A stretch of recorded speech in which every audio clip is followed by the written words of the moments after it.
I will now read the verdict in the matter of Dwayne Johnson, plaintiff versus Monsanto Company, defendant. Was the Roundup Pro or Ranger Pro design a substantial factor in causing harm to Mr. Johnson? Answer, yes. Coupable. 7, 6, 5, 4, 3, 2, 1. You'll never have the sacred stone. Oh, this you crazy mother...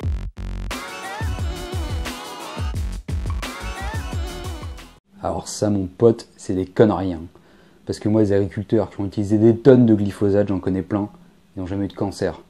Alors que ma grand-mère, elle est morte d'un lymphome, que le glyphosate, ça n'existait même pas. Donc tu vois, c'est des conneries. On en conclut qu'il n'y a pas de lien de causalité entre le glyphosate et le cancer. La question n'est donc pas est-ce que le glyphosate donne le cancer, mais est-ce que le glyphosate est un facteur de risque de cancer. Le glyphosate est très largement utilisé dans l'agriculture. La question intéressante, c'est donc est-ce que l'utilisation du glyphosate dans l'agriculture donne le cancer? Un truc est un facteur de risque de cancer à partir du moment où le risque relatif qu'il entraîne est supérieur à 1. On aurait donc pu formuler la question ainsi, est-ce que l'utilisation du glyphosate entraîne un risque relatif de cancer supérieur à 1?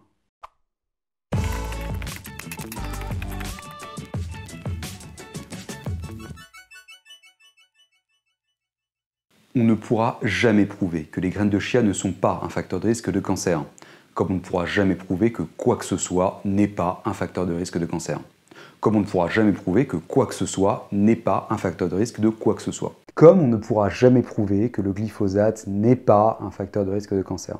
Notre hypothèse nulle est donc non, le glyphosate n'est pas un facteur de risque de cancer, et notre hypothèse alternative, oui, le glyphosate est un facteur de risque de cancer. On va donc essayer de prouver que le glyphosate est un facteur de risque de cancer.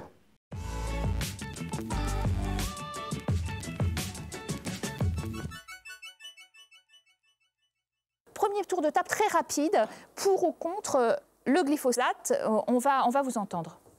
Bah, écoutez, moi je suis contre, dans la mesure où le glyphosate a été indiqué par rapport à l'OMS comme cancérigène. Le glyphosate a été défini comme un hasard cancérigène de catégorie 2 par le CIRC. Mais rappelez-vous de l'épisode 6. Le CIRC, c'est le Comité international de recherche contre le cancer. Il établit une liste de hasards cancérigènes. Un hasard cancérigène, c'est un truc. Ça peut être des métiers, comme le métier de coiffeur par exemple, ou celui de peintre.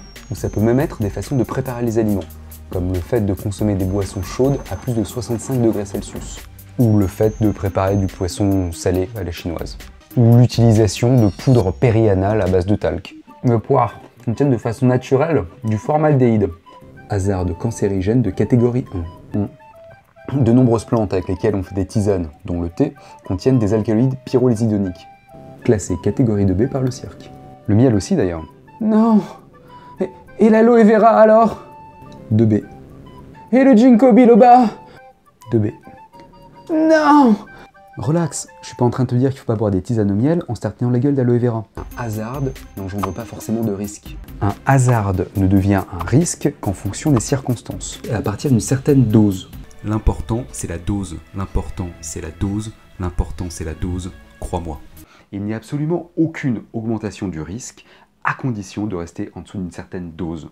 Oui, mais ça c'est vrai pour les poisons, genre les poisons qu'on utilise pour empoisonner les gens. Mais c'est pas vrai pour les cancérigènes. Les cancérigènes, si tu y es exposé toute ta vie, même si c'est des toutes petites doses, c'est dangereux. Effectivement, cette idée est très répandue. Je sais pas d'où elle sort, mais elle est complètement fausse. Reprenons les bases. Notre organisme est fait de cellules. Nos cellules contiennent dans leur noyau de l'ADN. Cet ADN définit le comportement des cellules. Et si cet ADN est lésé, nos cellules peuvent se mettre à se reproduire de façon complètement dérégulée. Et ça peut donner ce qu'on appelle un cancer. Un truc qui peut entraîner des lésions de l'ADN est appelé un agent mutagène. Et tous les jours, notre organisme est soumis à un nombre incalculable de trucs qui vont entraîner des lésions de son ADN. Un simple bain de soleil va entraîner un nombre incalculable de lésions de l'ADN de nos cellules de la peau. Un très grand nombre de produits de notre métabolisme sont mutagènes. C'est-à-dire que notre corps produit lui-même de façon naturelle des molécules capables de léser son propre ADN. Pour ne prendre qu'un exemple, le formaldéhyde est une substance puissamment mutagène, classée catégorie 1 par le CIRC. Et notre corps produit quotidiennement du formaldéhyde. Tous les jours. Toute notre vie. Mais ça ne lui pose pas de problème, car notre organisme est extrêmement bien équipé pour réparer toutes ces lésions d'ADN, dans une certaine mesure, jusqu'à un certain seuil, jusqu'à une certaine dose. Les cancérigènes répondent bien à un effet seuil et à un effet dose. Et même le pire cancérigène du monde, genre l'uranium radioactif, ne présente pas de risque en dessous d'une certaine dose. Même si tu y es exposé tous les jours et même si c'est pendant toute ta vie. Ou enfin, j'aimerais pas être exposé tous les jours de ma vie à de l'uranium radioactif quand même. Mais tu es exposé à de l'uranium radioactif. L'uranium, y compris dans ses variantes radioactives, est un composé naturellement présent dans notre environnement. On va donc en retrouver dans l'eau que tu bois et dans la nourriture que tu manges. Et donc dans ton organisme. Si on fait une recherche dans tes urines d'uranium radioactif, on va en trouver, chez toi comme chez n'importe qui. Tu es bien exposé à de l'uranium radioactif tous les jours de ta vie et pendant toute ta vie. Ah ouais? Eh ben tiens, t'as qu'à avaler un bidon de Roundup alors. Et à l'inverse, une exposition à une très forte dose peut entraîner un risque, même si cette exposition est unique. Tu peux utiliser un peu d'eau de javel tous les week-ends pour faire ton ménage, il t'arrivera rien. En revanche, si tu t'avales un bidon d'eau de javel, même si c'est une seule fois, tu vas augmenter ton risque de cancer de l'œsophage. Peut-être que avaler un bidon de glyphosate donne le cancer, peut-être pas. On n'en sait rien, pour le savoir il faudrait faire l'étude. Mais comme personne n'avale jamais un bidon de glyphosate, cette étude n'a aucun intérêt. En revanche, le glyphosate est assez largement utilisé dans l'agriculture. On va essayer de prouver que l'utilisation pratique du glyphosate en conditions réelles par des êtres humains est cancérigène, en testant l'hypothèse dans la vraie vie dans des protocoles d'études.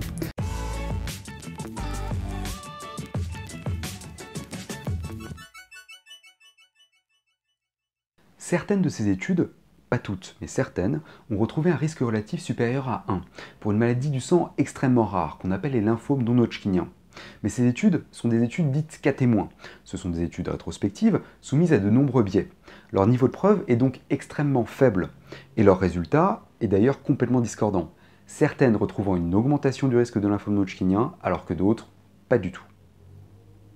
Pour tous les autres types de cancers, aucune étude n'a jamais retrouvé le moindre lien entre le glyphosate et le cancer.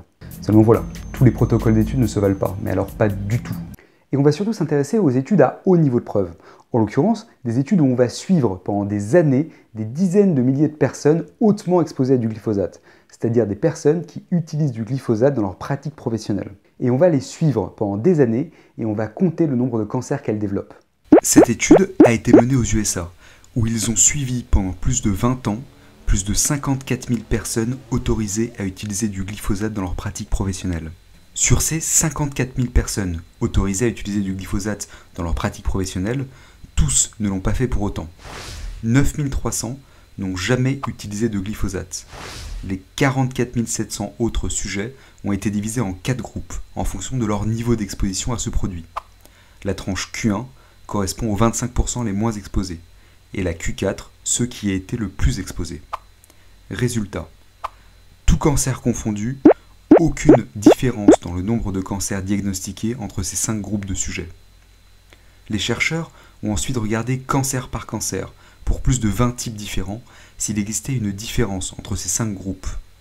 Aucune différence, y compris pour les lymphomes non-Hodgkiniens, qui étaient les seuls qui posaient question dans les études à plus faible niveau de preuve. La seule chose qui a pu être mise en évidence concerne le groupe des sujets les plus exposés, le groupe Q4, dans lequel les chercheurs ont un doute sur une possible petite augmentation du risque aux alentours de 2 pour le risque relatif, pour un autre cancer du sang, encore plus rare que les lymphomes non-Hodgkiniens, qu'on appelle les leucémies aiguës myéloïdes. Mais ces maladies étant exceptionnelles, l'augmentation absolue du risque est minuscule, et donc très difficile à mettre en évidence.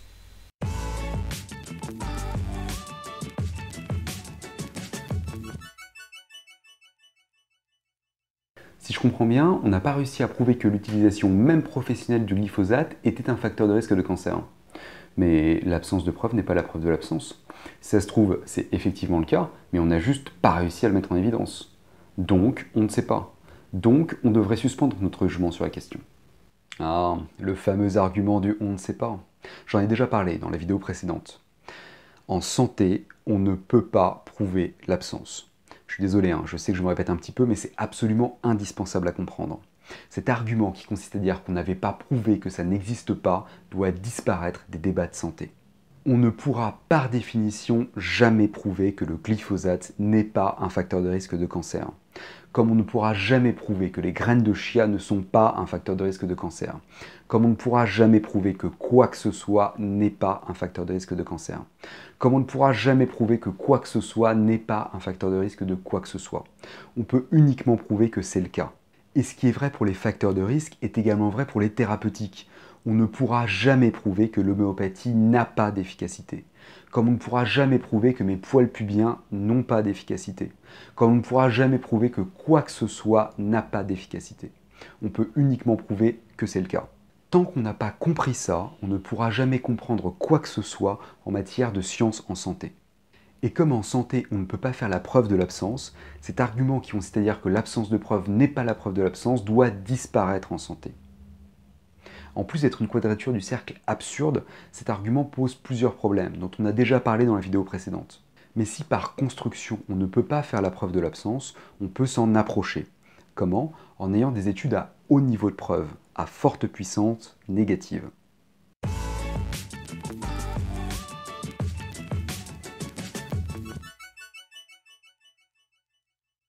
Pour comprendre ce qu'est la puissance, je vous renvoie vers l'épisode précédent dans lequel j'en ai déjà parlé.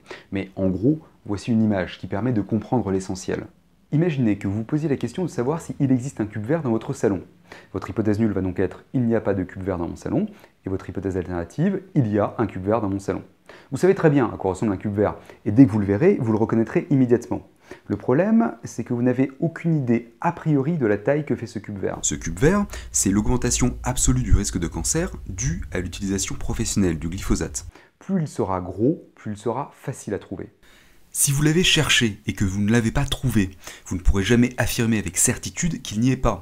Car, quelle que soit la méticulosité de votre recherche, vous ne pouvez pas exclure qu'il y était, mais qu'il était tellement petit que vous ne l'avez pas vu.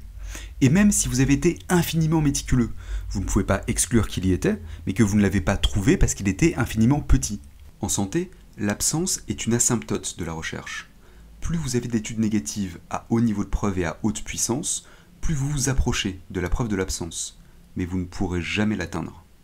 Tout ce que vous pouvez dire, c'est que plus vous avez cherché partout et pendant longtemps, c'est-à-dire plus votre recherche a été puissante, plus le cube soit n'existe pas, soit s'il existait, serait petit. Sans rentrer dans les détails techniques, la puissance d'une étude de recherche de facteurs de risque est d'autant plus importante qu'elle suit un nombre important de sujets pendant longtemps, et que l'augmentation absolue du risque qu'elle recherche est importante. 54 000 personnes pendant 20 ans, c'est...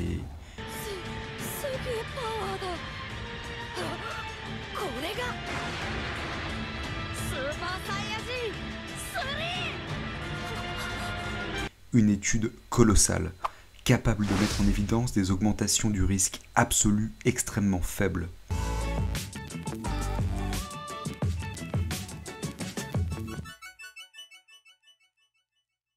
Ok, mais qu'est-ce que tu cherches à nous dire là? Qu'est-ce que t'en conclus? Tu comprends pas? Toute cette chaîne, depuis le début, est uniquement à propos de ça. Du glyphosate? Non, pas du glyphosate. De ta capacité à comprendre et à interpréter seul des données scientifiques médicales. Maintenant, tu connais l'hypothèse nulle. Le niveau de preuve de ce qu'on vous raconte. Vous avez le facteur de risque. Le risque absolu. Appelé la puissance. Et je t'ai présenté les données scientifiques concernant le glyphosate. Tu as donc entre tes mains tout ce qu'il faut pour pouvoir conclure. Oh non, c'est bon, ça me saoule là. C'est cancérigène ou pas le glyphosate? J'ai jamais dit que ce serait facile, que ce serait rapide ou que ce serait simple. Mais en tout cas, maintenant, ça t'est possible. Seul. Ouais, en gros, t'es en train de nous dire que le glyphosate n'est pas cancérigène, quoi. Je suis pas vraiment en train de te dévoiler un scoop, hein. C'est la conclusion à laquelle sont arrivées toutes les agences sanitaires à travers le monde. Toutes. ECHA, EFSA, FAO, USEPA, NZEPA, FSCJ, toutes ces agences sanitaires, toutes sont arrivées à la conclusion que notre utilisation actuelle du glyphosate n'est pas un facteur de risque de cancer. Mais tout ça, c'est magouille et compagnie, hein. C'est tous des pourris, les mecs. Déjà, ce sont des accusations extrêmement graves que tu es en train de porter. Donc, soit tu as des preuves très solides de ce que tu avances, soit c'est tout simplement de la diffamation. Ensuite, tu penses vraiment que tous les scientifiques, dans toutes les agences sanitaires, partout dans le monde, sont pourris et corrompus. Tu penses vraiment que ça, c'est une hypothèse qui est plus probable que celle que tu aies tout simplement tort. Ouais, tous des pourris. Et toi le premier, allez à vous. Ils t'ont payé combien chez Monsanto? Mais je n'ai aucun conflit d'intérêt, même pas celui de faire de l'audimat. Et je me fous complètement de Monsanto et de tous ses copains. Moi, ce que je défends, c'est la science. Et la science dit qu'aujourd'hui, notre utilisation professionnelle du glyphosate n'est pas un facteur de risque de cancer. Ah voilà, aujourd'hui. Donc si ça se trouve, demain, on dira le contraire. Donc moi, dans le doute, principe de précaution. Alors, évidemment que la science avance, c'est même dans son essence d'avancer. Peut-être que si on continue l'étude et qu'on observe encore plus de sujets pendant encore plus longtemps, on finira par trouver une augmentation du risque. Peut-être. Peut-être pas. Mais personne ne peut raconter aujourd'hui ce que dira la science demain. Et en tout cas certainement pas ceux qui savent déjà pas ce qu'elle dit aujourd'hui. Mais rappelle-toi de ce qu'est la puissance. Vu la puissance de l'étude de recherche déjà à notre disposition, si on devait découvrir un jour que l'utilisation du glyphosate est un facteur de risque de cancer, l'augmentation absolue du risque qu'on découvrirait serait extrêmement faible. Si tu te méfies de quelque chose pour lequel on a une étude prospective de 54 000 personnes pendant plus de 20 ans négative, alors tu vas te méfier d'à peu près tout ce qui existe dans le monde. Parce qu'il y a très peu de choses pour lesquelles on a des preuves négatives aussi solides. Hop, hop, hop, hop, hop, arrête tout de suite là! Et si les graines de chia étaient un facteur de risque de cancer? Mais on a prouvé que c'était le cas? Non, on n'a juste jamais fait d'études là-dessus. Et l'absence de preuve n'est pas la preuve de l'absence. Donc, on ne sait pas. Donc, tu devrais suspendre ton jugement sur la question. Mais ça n'a rien à voir, c'est des graines de chia 100% naturelles, ça risque rien. Et puis on n'a pas non plus besoin d'études pour tout. Les graines de chia, c'est naturel, et ça fait des siècles qu'on en consomme. Je pense que s'il y avait un risque, depuis le temps, on le saurait quand même. Ah, tu vois, moi, je prends que des trucs naturels, bons pour mon corps et bons pour moi, quoi. Mais ça n'a absolument rien à voir. C'est pas parce que quelque chose est naturel qu'il présente pas de risque. Le chlorure de sodium, appelé communément sel, est l'une des molécules les plus présentes sur notre planète. Les océans en contiennent des quantités inépuisables. Le corps humain lui-même en contient en grande quantité, et il s'agit d'un composant absolument indispensable à son fonctionnement. Depuis l'Antiquité, l'homme extrait le sel de son milieu naturel pour le consommer. Le sel est un des aliments les plus naturels, les plus indispensables et les plus anciens qui existent. Notre consommation de sel est responsable de plus de 1,5 million de morts par an dans le monde. Et si l'homme l'utilise depuis des millénaires, ce n'est que très récemment que nous avons mis en évidence que sa consommation pouvait présenter un risque. Car ce n'est que très récemment que nous nous sommes posé la question et que nous avons fait les études nécessaires pour pouvoir y répondre. Ici, dans notre étude, l'augmentation absolue du risque de plus 1 sur 10 000 par an apparaît clairement. Mais voilà comment se présentent les choses dans la vie courante. Et voilà ce que nous voyons spontanément. Pêle-mêle, des sujets sains, des malades, des sujets qui présentent le facteur de risque, d'autres pour lesquels on ne sait pas. Dans ces conditions, sauf si l'augmentation du risque est absolument colossale, comment voulez-vous vous rendre compte de quoi que ce soit ?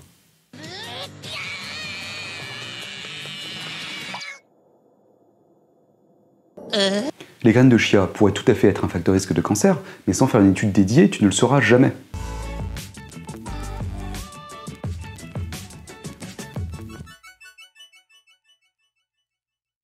Au lieu de dépenser notre temps, notre argent et notre énergie à essayer de calmer nos peurs et nos angoisses infondées, est-ce qu'on ferait pas mieux d'utiliser ces précieuses ressources pour essayer de trouver des solutions à des problèmes graves et avérés ?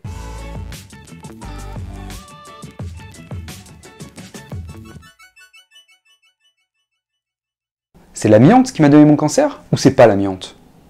Pour un individu donné qui présente le facteur de risque et qui a développé la maladie, on ne peut pas dire si oui ou non le facteur a été causal. Mais on peut quand même dire quelque chose. On peut donner la probabilité pour que ce facteur soit la cause. Cette probabilité est la fraction étiologique, et elle est calculée à partir du risque relatif. La fraction étiologique se calcule donc de la façon suivante. Risque relatif moins 1 sur risque relatif.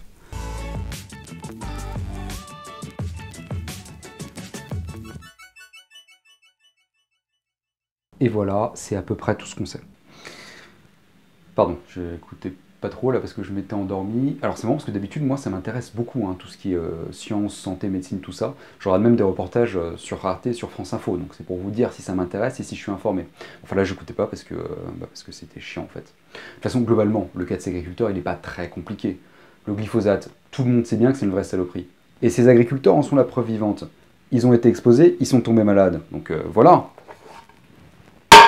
Coupable. Was the Roundup Pro or Ranger Pro design a substantial factor in causing harm to Mr. Johnson? Answer, yes. Coupable.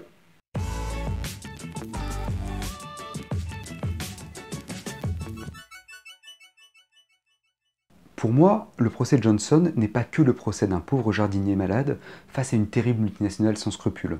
C'est aussi, et peut-être même surtout, le procès de la science et de la raison face à l'irrationalité et aux préjugés. Et une société qui tourne le dos à la science pour se recroqueviller sur son intuition et ses préjugés, ça laisse rien présager de bon.